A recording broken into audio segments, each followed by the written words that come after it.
പ്രാവശ്യമാണ് തുറക്കുന്നത്. ഈ പള്ളിയാണ്. ആ പള്ളി നമ്മുടെ ലെഫ്റ്റ് സൈഡിൽ കാണുന്ന പള്ളി മസ്ജിദുൽ ഖൈഫ്. എന്താ പേര്? മസ്ജിദുൽ ഖൈഫ്. കണ്ടോളൂ പള്ളി കണ്ടോ? നമ്മളിവിടെ ഉണ്ടപ്പോ ഈ പള്ളിയാണ്. ആ പള്ളി മസ്ജിദുൽ ഖൈഫ്. അതിന്റെ നേരെ ഓപ്പോസിറ്റിലായിട്ട് ഒരു ബ്രൗൺ ബിൽഡിംഗ് ഉണ്ട്.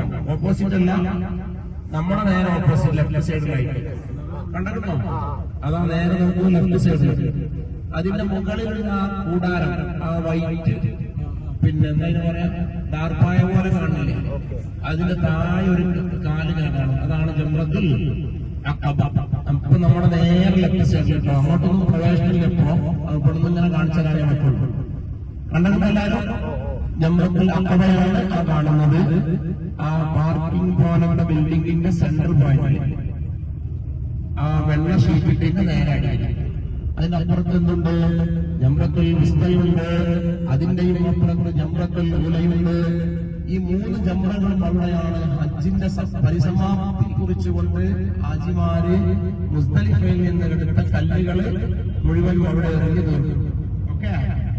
ഇനി നമ്മുടെ റൈറ്റിലും ലെഫ്റ്റിലും കാണുന്ന 10,000-കണക്കിന് ടെന്റുകള് ഇവിടെയാണ് ഹാജിമാര് അറഫത്ത് മുമ്പും ശേഷവുമായിട്ട് ഇൻഷാ അല്ലാഹ് നമ്മളൊക്കെ ഹജ്ജിന് വരുമ്പോൾ താമസിക്കുന്ന സ്ഥലം കണ്ടോ? 10,000-കണക്കിന് ടെന്റുകൾ കണ്ടില്ലേ? അല്ലാഹു നമുക്കൊക്കെ തൗഫീഖ് ചെയ്യട്ടെ. ഈ ടെന്റുകള് 2000-ലുണ്ടായ വലിയൊരു അപകടത്തില് ടെന്റുകൾക്കൊക്കെ തീപിടിക്കാൻ തുടങ്ങി. അപ്പൊ ഇവിടുത്തെ ഗവൺമെന്റ് ഇപ്പൊ ഉണ്ടാക്കിയ ടെന്റുകളൊക്കെ എന്താണ്? ഫയർ പ്രൂഫ് ടെന്റുകളാണ്. ഒന്നും കത്തൂല. കൊല്ലത്തിലൊരു 3-4 ദിവസം ഉപയോഗിക്കാൻ വേണ്ടി മാത്രമാണ് ഇപ്പൊ ഇതൊക്കെ ഉണ്ടാക്കി വെച്ചിട്ടുള്ളത് എന്നുള്ളത് കൂടി ഇതിനോട് കൂടെ വായിക്കണം. അപ്പൊ നമ്മളൊപ്പം അബ്ദുൽ ബാരി